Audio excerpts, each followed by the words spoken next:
আজকে মঙ্গলবার, আর মঙ্গলবারে প্রতি মঙ্গলবার আমি হনুমান চালিসা পাঠ করি। তো চলো এখন আমি হনুমান চালিসা পাঠ করব। এই যে হনুমান চালিসা, এটা বই। এখন আমি হনুমান চালিসা পাঠ করব। হে হনুমান, তোমার জয় হোক, তুমি অসীম জ্ঞানী ও গুণের সাগর স্বরূপ। তোমার তুলনা তুমি জয় হোক। তিন লোক অর্থাৎ স্বর্গমর্ত্য পাতাল পর্যন্ত তোমার কীর্তি পরিব্যাপ্ত আছে। হে শ্রীরামচন্দ্রের পরম ভক্ত ও দূত, হে জগতে তোমার সম্মান শক্তিশালী কেহ নাই, তাই তুমি অঞ্জনপুত্র এবং পবনপুত্র তনয়রূপে পৃথিবীতে বিখ্যাত মহাপুরুষ। হে বজরংবলী, তোমার বিশেষ শক্তিতে তুমি শক্তিমান। তুমি জীবের কুমতি বিনাশ করে সুমতি দান করো। তোমার মনোহর কাঞ্চন রূপ, তোমার পরিধানে সুন্দর বসন, কর্ণে কুণ্ঠল এবং কুঞ্জিত কেশ অতি শোভিত হয়। তোমার হস্তবজ্জা ধ্বজা আছে তথা কৃষ্ণগ্ধে মহাগদা সৌশোভিত। হে মহারুদ্র শঙ্কর অবতার, হে শঙ্করী নন্দন, তোমার পরম পরিক্রমকে জগৎবাসী বন্দনা করে। তুমি অত্যন্ত চতুর চালাক, তুমি বিদ্যামান ও গুণবান।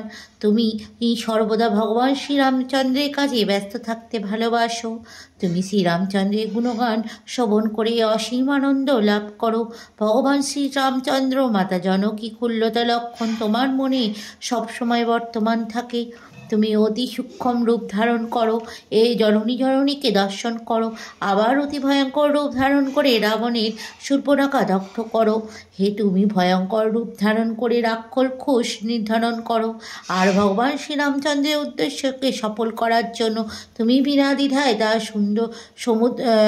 সুদময় কাজে সহায়তা করলে। তুমি সুন্দর গন্ধ মদন সঞ্জীবন ঔষধ সংগ্রহ করতে লক্ষণ জীবন দান করলেন। তোমার মহান কর্মে শ্রী রঘুবীর রামচন্দ্র পরম আনন্দিত হয়ে তোমার হৃদয়ে অবস্থান করে। হে অঞ্জন নন্দন, ভগবান শ্রীরামজন কীর্তি তুমি বহু প্রশংসিত হলে। তিনি বললেন, তুমি তার ভ্রাতা ভরতের তুল্য মহান ও ভক্তিভজন। হাজার হাজার মানুষ তোমার যশগান গাইবে। এই সব বলে সবাই তোমার শ্রীপতি রামচন্দ্র কণ্ঠহার তুল্য দর্শন করবে। শরৎ কুমার সনাতন সনকনন্দন অতি মুনগণ ব্রহ্মাদি দেবাগণ এমনকি শেষ নগজীব ও তোমার গুণমানে চিরকাল মুখরিত। যম কুশের আদি তথা সমস্ত দ্বীপ পালন আর কবি বিধান সবাই তোমার সম্পূর্ণ যশগান করে থাকেন। সুগৃহকে তুমি রামচন্দ্র মিলিয়ে দিয়েছ। ভগবান শ্রীরামচন্দ্র তোমার কৃপায় মহাকুল দর্শন লাভ করলে। তোমার আর কৃপায় তিনি রাজপথ পেয়েছেন। যে সূর্য হাজার হাজার দূরে অবস্থান করেছে তার কাছে পৌঁছাতে হাজার যুগ লাগে, সেই সূর্য নিজেই তোমাকে ফল প্রদান করেছেন। তুমি ভগবান শ্রীরামচন্দ্রের দ্বারে সমুদ্র অতিক্রম করেছ, তার ফলে বিশাল জলাধি তোমাকে সহায়তা করেছে। জলাধি তোমাকে স্নগ্ধ করে খুশি করেছে। সংসারে সবচেয়ে বড় কাজ তুমি সহজেই সম্পূর্ণ করতে পারো, সক্ষম হও। দুর্গম কাজকে তুমি সুগম করতে পারো। তোমার নাম স্মরণকারী ব্যক্তি সকল দুঃখ দুষ্ট দূর হয়। তোমাকে নিত্য স্মরণকারী নেয় তার কোনো প্রকার ভয় থাকে না। তোমার তেজকে কেবল তুমি ধারণ করতে পারো বা সহ্য করতে পারো। যে শক্তি একমাত্র তোমারই আছে। তোমার সিংহগর্জন ত্রিভুবন কম্পন হয়ে থাকে। হে বীর হনুমানজি নিরন্তন, তোমার নাম স্মরণ করলে সকল প্রকার রোগের বিনাশ ঘটে। তোমার মঙ্গলময় জীবন সকল প্রকার দুঃখ দূর হয়। যে ব্যক্তি সংসারের সকল কাজের মধ্যে তোমার নাম ধ্যান জপ করে তার আর কোনো দুঃখ থাকে না।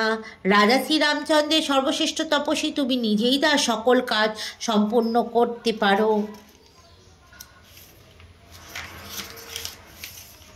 হে মহাবীর হনুমান, যে ব্যক্তি তোমাকে সর্বদা স্মরণ করে থাকে তার সকল সংকট মোচন হয়, তাকে তার কোনো দুঃখে সম্মুখীন হতে হয় না। হে বীর হনুমানজি, তোমার সর্বদা জয় হোক, জয় হোক, জয় হোক। তুমি গুরুদেবের সম্মান কৃপায় করে থাকো, তাই সর্বদা তোমার উপাসনা করি। যে ব্যক্তি শতবার আর প্রতিদিন তোমার হনুমান চালিসা পাঠ করে থাকে তার সংসারে সকল দুঃখ কষ্ট দূর হয়ে থাকে। হে মোর হনুমানজি তুলসীদাস সর্বদা শ্রী রামচন্দ্রের দাস ছিলেন, তিনি রামচন্দ্রের দাসত্ব ছিলেন তুমিও। হে পবনপুত্র, তুমি সকল প্রকার সংকট হরণকারী, তুমি জগতের মঙ্গলমূর্তি স্বরূপ, তুমি তোমার প্রার্থনা তুমি শ্রীরামচন্দ্র মাতা সীতা ও লক্ষণ তোমার হৃদয়ে বাস করে। হে অঞ্জন অনা সুত, তোমার জয় হোক। ইতি শ্রী হনুমান চল্লিশায় নমঃ।